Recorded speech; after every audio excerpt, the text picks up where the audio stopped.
and a vacuum as necessary.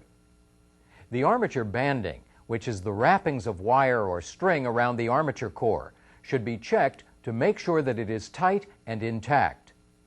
The backs of the coils, which are the ends farthest from the commutator, should be inspected for damaged areas, and the insulation should be checked to make sure that it is not cracked, chipped, or broken. After these inspections are made, the next step is to clean the entire armature assembly. An approved cleaning solvent should be used, and all applicable safety precautions should be followed.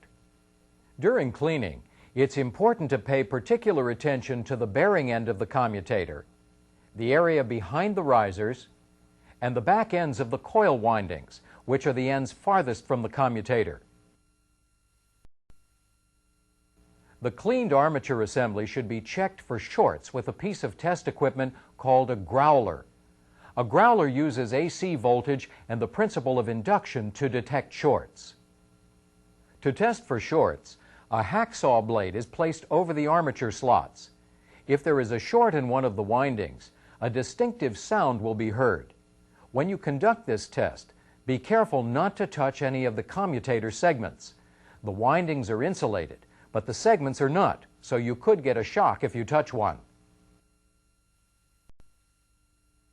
After the armature has been checked for shorts, a meg-ohm meter can be used to test it for grounds. The procedure for this is covered in this unit in the troubleshooting part of the motor maintenance topic. To see a brief description of how this test can be made, select Test. When you're ready to continue the lesson, select Go. The next items to be checked are the motor frame and the field pole pieces. Both of these items are cleaned before they're inspected. Special care should be taken to remove all dirt and carbon dust from the areas between the main poles and around the interpoles. Once they're clean, the field coils and the interpoles are inspected to make sure that they're not damaged. If the insulation has become cracked or broken, it can be repaired with insulation varnish. A file or a special buffing wheel can be used to remove any burrs that are found on the pole pieces. Here, a buffing wheel is used with a pneumatic power tool. There may be burrs because the armature was not removed carefully or because the armature dragged during operation as a result of improper assembly or bearing failure. After any burrs have been removed, varnish is applied to the affected area to help protect it from being damaged and then given time to dry. The pole piece bolts should be checked to make sure that they're tight. In addition, the field coil connections and the coil leads should be checked for damage and to make sure that the connections are tight. The insulation should be examined carefully. Any cracks or breaks can be repaired with insulation varnish. The machine surfaces where the end bells mate with the motor frame should be checked for burrs or dings.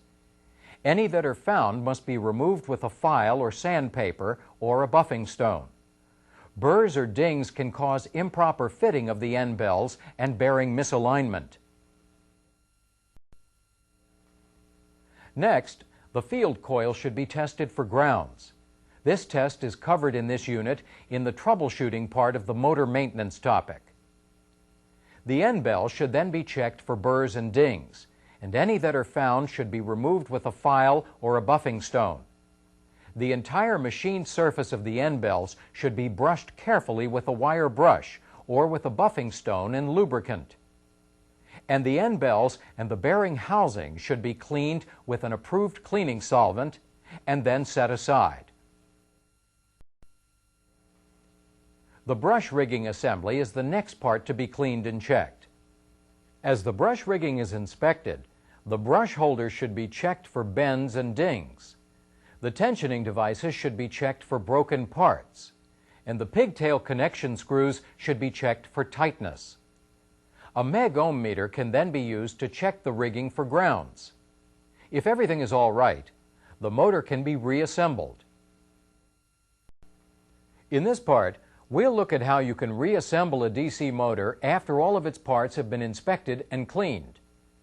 The first step is to place the armature in the motor frame, being careful not to slide the armature over the pole pieces.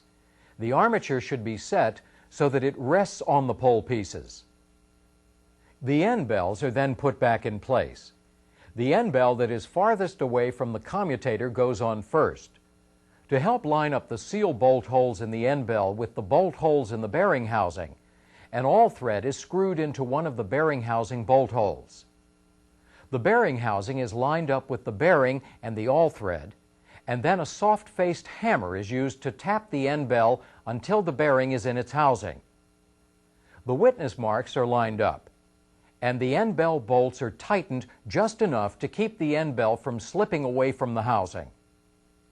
Next, the seal bearing bolts are inserted and tightened, and the awl screw is removed and replaced by a bolt. Then a wrench is used to tighten all the end bell bolts until they're snug. The end bell bolts are tightened slowly, one at a time, in a diagonal pattern across the shaft. Then the second end bell is put back in place in the same way as the first end bell. As this is done, care must be taken to make sure that the brush rigging does not hit the commutator. Again, a soft-faced hammer is used to tap the end bell onto the bearing. The second set of seal bolts and end bell bolts are tightened in the same manner as the first set, and the bolts are tightened in a diagonal pattern across the shaft. When the bolts have all been tightened, the motor shaft should be turned by hand to make sure it turns freely. If it doesn't, checks should be made to make sure that the end bells are on straight and the end bell bolts are tight.